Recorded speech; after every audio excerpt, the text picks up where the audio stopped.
I've been baking bread all morning, and all I want to do is eat the bread I've been baking, but we are filming. I was tagged by the wonderful David over at Polyglot Reading to complete this really lovely tag called the Bella Italia tag. So let's jump into the prompts.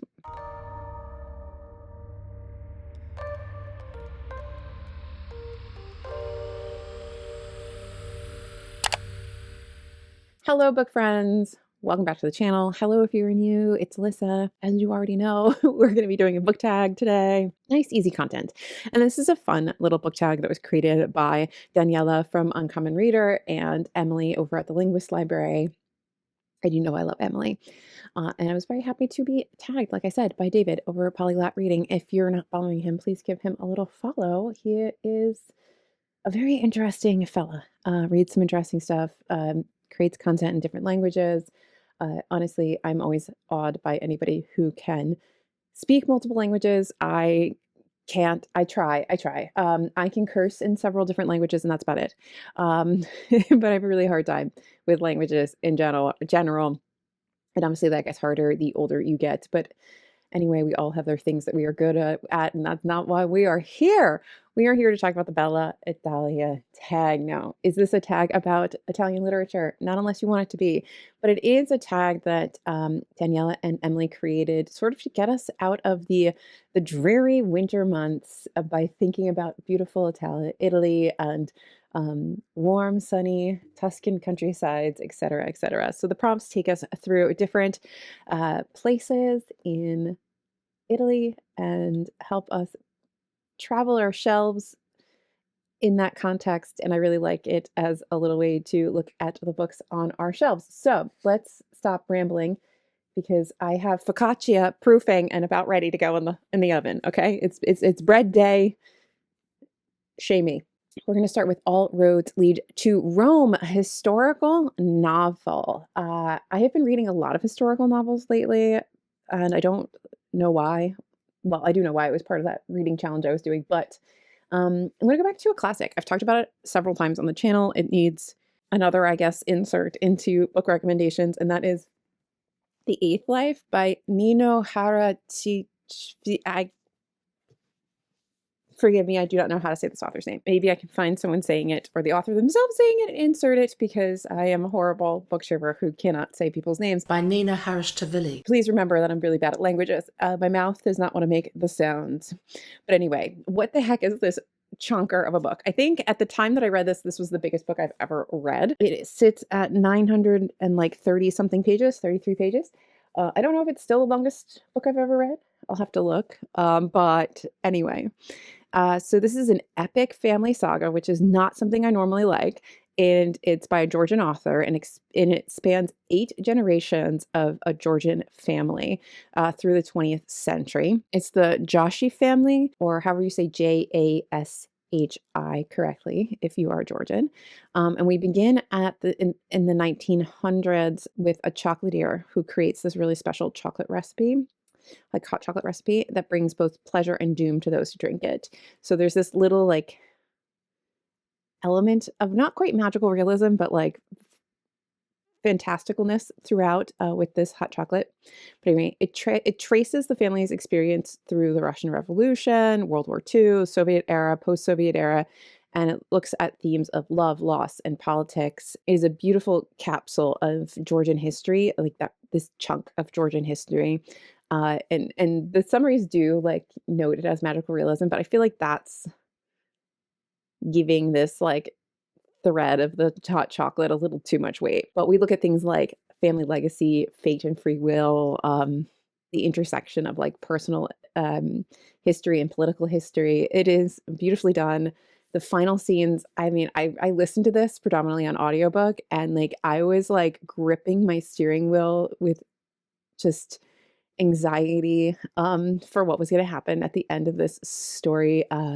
It is so good. And I think it's a particularly important book to talk about right now. I know that like there's a lot of protesting and things going on in Georgia at the moment. The world seems very uncertain, not just here in the US, but in a lot of places. So this, I think, is a very important read to get sort of more background on Georgia and its history and all that. And it's also just really good. It's a really good family saga. If I recommend a family saga, it's probably really good because I don't tend to like family sagas. Okay. The second prompt is prompt. I can't say that word. I can't say any words apparently. Why do I have a booktube channel? The second prompt is Wherefore art thou, Verona, ill-fated lovers? I don't know if this one truly counts. There's two sort of lover prompts, lover related prompts, and I have a really hard time with both of these. But for this one, I'm going to pick a book I just finished, which is Written on the Body by Jeanette Winterson, which I absolutely freaking adored. And I kind of want to reread it like right now. This is so romantic and tragic and sad. So this is a novel that explores love, desire, and loss, and has an unnamed, ungendered narrator that falls in love with a married woman named Louise. And it weaves together a passionate romance that has a very, it's sort of doomed from the beginning. I mean, it starts as a infidelity. They're cheating. So there is this element of ill-fatedness to it. And then other things come into play to keep our lovers apart, but it's also incredibly romantic and just absolutely beautiful. The language is beautiful. The metaphors, it can be quite poetic, quite philosophical at times. I absolutely adored this. The storytelling is just exquisite. And it really does look at love and loss and grief and obsession in a lot of ways. And I feel so bad for our lovers. I feel really bad for them that they didn't get to have a happy ending. And what I really enjoyed about this is this feels like a mashup in many ways of the Sphinx, which has like no genders at all, and the Notquich by Henry Bean, which is a story of obsession and infidelity and all of that. And it's like you took those two books and mixed them all up in a blender, and out comes this. And I really enjoyed this. So this was written in 92. Love this. The 90s were great. Prompt 3 is Florence, Brushstrokes, and Botticelli, a book about an artist. An artist is in quotes. So I took this. Well, this isn't about an artist, but it is about art. So we're going to go with it. And it's a book that I rarely ever see anybody talk about. And I really enjoyed this when I read it. And I haven't looked back on it in a little while, but we're going to talk about here. And that is An Object of Beauty by Steve Martin. This is about the New York art world, and it follows a really ambitious art dealer named Lacey Yeager. And she's trying to climb like both the social and professional ladder. And she makes some interesting decisions on how to get there. And it goes from like the 1990s through the 2000s, and we're narrated by Daniel Franks, who's an art writer, and he's Lacey's friend, and he's chronicling her rise from like the basement of Sotheby's to owning her own gallery, and to kind of the moral choices she makes along the way. It's like an insider's view into the art world and the fine art market. And it talks a lot about ambition and beauty and desire and the commodification of art. And it's really, really interesting. We go from like the 1990s to post 9/11 in the recession. I was fascinated by it. And I really enjoy the book itself because when art is mentioned, it actually has the art in the book in full color. And so when we're talking about a piece, you actually know what the heck we're talking about, which I really appreciate, because I think a lot of times in fiction that doesn't happen. A lot of times in fiction, I think they just mention it and just kind of like, you're supposed to know what the Bay of Naples by moonlight is supposed to look like. And Steve Martin, in all of his infinite wisdom, gives us everything we need right at our fingertips. If you really like art and like contemporary art, the art world, if you're interested in all of that, I say pick this up and read it. I think nobody ever really talks about it on like the booktubes, but I really love this. Prompt 4, Sicily, Myths of Mount Etna, sci-fi book. Where did I put it? Here it is. And I think I actually own all of these. So I went around and looked at things on my shelves. So for a sci-fi book, I picked up Kindred by Octavia Butler because I just feel like, unfortunately, as the world is unraveling, a lot of her sci-fi is becoming more prescient than ever. And maybe not particularly Kindred, but I've heard that Parable of the Sower is quite alarmingly, it parallels some of what is occurring now in the world. And I will be reading that this year. It's on the plans of things that I really want to get to in 2025. But we're going to start with this for now, because I think this is like one of the first sci-fi, like sci-fi novels, or at least sci-fi novels written by a woman or a Black woman. It's pretty groundbreaking in science fiction, is what I'm trying to get at. It combines elements of a slave narrative, historical fiction, and time travel, and it follows Dana, who's a modern African American woman who is just randomly transported to from 1976 Los Angeles to the antebellum South. She's in Maryland. And she keeps getting pulled through time, and she keeps meeting this kid, Rufus, who's the slave owner's son, and she keeps kind of saving him. And so as she keeps traveling back into time, she eventually gets stuck there, and has to try to figure out like how to survive in antebellum Maryland. It's really interesting. And the way it opens is really memorable. I mean, it's probably one of the most memorable opening chapters of any book I've ever read. It obviously explores things like race and power and gender and slavery and all of that. And it examines how people can be complicit in oppressive systems while trying to survive, within them. It's a really complex novel. It's a very interesting novel. If you've never read anything by Octavia Butler, I think this is a fantastic place to start. I've been slowly collecting most of her work, and I'm hoping to, like I said, get through some of these this year, starting with The Parable of the Sower. But we're going to talk about Kindred for now. And I just realized I left something downstairs. So hold on, let me go get one of the books. Bread baking is like, I think, taking over some of my brain. I'm forgetting things. So prompt 5 is the Bolognese Chronicles, of a food-themed book.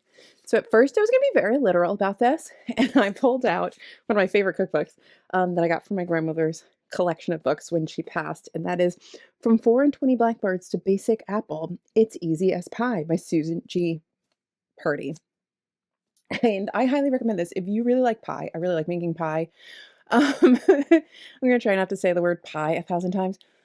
This is a really great book. If you can find this used, I don't know if they still sell it, I highly recommend. I've marked several to make. It's just like my go-to pie book. Anyway, but then I decided maybe not to be so literal when I remembered that I have this historical romance that I absolutely love. And I am a horrible person. If you ever wonder what this cover is, this is the book jacket for The Bronze Horseman by Paulina Simons. And I love this trilogy. The other 3 are back here. I let my friend borrow the first one years and years and years ago, and she's been holding it hostage. And I just need to go to Pennsylvania and grab it, but I just never really find myself in Pennsylvania. I really need to fix that. But that's not the point of this. This is a trilogy that I absolutely love. It's a historical romance, like I said, and we start with Tatiana, who is in Leningrad during World War II. It's just before everything hits the fan, and we have the siege of Leningrad. And one of my favorite romantic characters, Alexander, who is this Russian army guy, but he's also American. Like, his family moved to Russia to be communists. They became very disenchanted with communism. So he's got a very interesting backstory. I got very mad on him in book 3, but he is just tall, dark, and forking a god. There are these scenes near the end of every book where he just basically becomes this, like, it becomes like the scene out of an action movie that's absolutely so far-fetched, but you're like, I love it. But anyway, the first book is wonderful and sad and gripping as Tatiana tries to survive in Leningrad. Things happen to keep them apart. They have lots of smexy time. What are you talking about, Alyssa? I thought this was going to be about food. Why are you talking about smexy time? One of the things about this series is that there's a lot of food in it. There's a lot of making of food. Food is a big part of it. So the author made a cookbook of a lot of Tatiana's recipes, Tatiana being our main character. And it is one of my favorite cookbooks. It is absolutely like destroyed. There's a birgarita recipe in here that I make for like anytime I have a party, like a cookout, like a summer barbecue. I make birgaritas. They will knock you on your butt. They are so good. There's some other things in here like blueberry pie. We're back to pie. I love this little book. And there's like snippets of the story. There's background on the recipes. There's different soups and chowders and just meals in general, and they take you through the entire series. And I really love this, and I think it's fantastic that there is a cookbook associated with this series. And I think that more books need to be food related, and more books need to be like so food related that the authors make their own cookbooks. Anyway, so there's that. Number 6, prompt 6 is From Sardinia with Love, a spy slash crime book. I'm going to talk again about the Veronica Speedwell series by Deanna Rainbourne because I just love it, and I'm in the middle of trying to actually focus on reading it and not getting distracted by all the other books on my bookshelves. It's a Victorian era like historical mystery romance. Veronica is a lepidopterist, and she's a natural historian, and she also moonlights as an amateur detective. She's kind of paired up with this broody, sexy man named Stoker, and he's a natural historian, but he's also like a surgeon, or he was a surgeon. He's got a sort of seedy past. Some things have happened to him. And they just go on these adventures, and they push Victorian conventions and like social conventions, and it's funny. Their banter is great. I love this series. I actually don't own the first two. I only own the books from 3 on. Physically, I have I have digital copies of the first 2 in this series. But anyway, I highly recommend if you have other series that read like this series that just they just make you laugh, they make you swoon, they make you just want these 2 to kiss already. I would love to hear your recommendations. Here's the other like love interest one that was kind of hard for me. And that is 7, In a Gondola with Casanova, a forbidden love affair. So I found it really hard. I was like, what's forbidden? Do I have a lot of forbidden loves? I don't think I do. So I picked The Pisces by Melissa Broder because I mean, what's more forbidden than a young woman and a merman, right? Like, such a weird book. Anyway, so this is a dark comedy that blends the contemporary with the mythological. So you have Lucy, who's a PhD student, and she's struggling with depression and a breakup. And she house sits for her sister in Venice Beach. And there she starts this very passionate, very dangerous, emphasis on dangerous actually, very sexual relationship with a mysterious swimmer who turns out to be a merman. And it looks at things like love and obsession and self-destruction. And we have like actual kind of sinister mer people mythology, which is nice. It talks about mental health and therapy and like self-destructive behaviors. It's a really interesting book, all in this sort of silly framework of a girl falling in love with a merman. So I highly recommend this. And I honestly, like, what would be more forbidden than interspecies romances, right? This is such a cop-out of an answer from me, but prompt 8 is Naples Never Sleeps, a mystery horror / gothic book. So I didn't really know what to pick. And if you say gothic to me, I'm immediately going to go to my favorite book ever, which is Rebecca by Daphne du Maurier. This is my beat up first ever edition that I had. I wish I had a first edition, but nevertheless, if you don't know this gothic psychological thriller, it is about an unnamed young woman who marries a wealthy widower named Max de Winter, sort of quickly in Monte Carlo. And he has this beautiful estate back on the Cornish coast called Manderley. And he was once married to this beautiful woman named Rebecca, who everybody loved Rebecca. Rebecca was just so special. And they go back to the house, they come back from honeymoon, and they're greeted by his creepy housekeeper, Mrs. Danvers. And we watch our narrator just get haunted by the ghost of Rebecca in everything that she does. It is suffocating. It is filled with dark secrets. It is thrilling and just absolutely such a good book. I hate the Netflix adaptation. I don't like anything that tries to make this a love story. It's a complex relationship between our husband and wife, and I kind of enjoy that. I think the older I get, the more I parse out the complexities of that relationship when I read this. But it's also just, you can read it and on its face, it's just a really great gothic psychological thriller. The scenes at like the ball can become quite heady and like fever dreamish. The ending is quite scandalous. It's so scandalous that for the movie version, the Laurence Olivier version and that was directed by Alfred Hitchcock, they actually had to change the ending to get around the censors. So I could talk about Rebecca for probably too long, too much talking about Rebecca. So if you somehow never read this and you watch this channel and you've heard me talk about this book, I don't even know how many times at this point.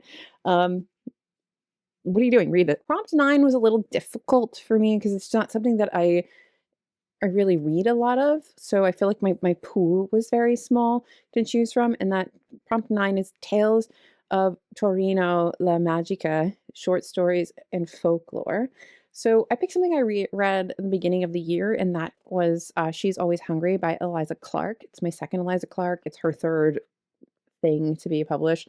This is a collection of sort of horror-ish short stories, and they follow various characters, and they're all focused on like ideas of hunger. They're dark and disturbing and sometimes sci-fi-ish. It just talks about consumption and beauty and food and power and ambition, and it's very, very interesting stories, and I really, really thoroughly enjoyed myself. I don't read a lot of short story collections, so this was probably this was the first one that came to mind because it's the most recent one I read. And I don't read a lot of folklore, I don't think. So I feel like I'm kind of copping out on this one, but I did really enjoy this. So if you want a newer release, I would read She's Always Hungry. I had a good time with this one. And then the final prompt is sort of like whatever you want prompt. It's musing in Milan, and it's any genre. And much like David, I picked a graphic novel, and it's a graphic novel I've been thinking about a lot in the last week or two after some things have been announced here. So many things have been announced in the news in the US. It's like, can't keep up with the trauma, but I read this graphic novel a while ago, and I thought it was brilliant. And I want to talk about it again because the topic is coming up again. And this is Guantanamo Voices. This came out in 2020, and this is just various accounts of people that have lived in Guantanamo in some way, shape, or form. They're oral histories, and there's different artists that do the drawings. So there's like a couple different art styles as you go through the novel, which I enjoyed seeing sort of how things are different. It gives you a history and a timeline of the island and Guantanamo up until that publication, basically. And it's really informative, really interesting, and makes you think about what this place means, what this place has done to people. People go into Guantanamo and I think they're forgotten. No, I know they're forgotten. And the fact that we're talking about using it again is scary. It's just scary. I don't want to end on like this note. You know, I as much as I want to talk about everything all the time, sometimes I just need like a place that is happy, but that doesn't mean that we don't look at things that are less than that, less than happy. But anyway, I think this is important. I think that it's important to look at the complex political and human rights issues that happen here in Guantanamo and humanizing the people that are there. We're looking at inmates. We're looking at soldiers that brought people there. We're looking at stories from political leaders. We're looking at people who like run the jail, like the corrections officers there. I don't know the best term for them, but essentially the corrections officers in the jail, and how this place affects all of them and the things that they see. And it's really, really, really informative and really good. And I think it gives it a lot of background on Guantanamo and is a really great place to start learning and looking into the history and the people that are still there. Yeah, so that's my final book. Oh, oh, yay. All right, I got them all in. There's all the books. All of them are here.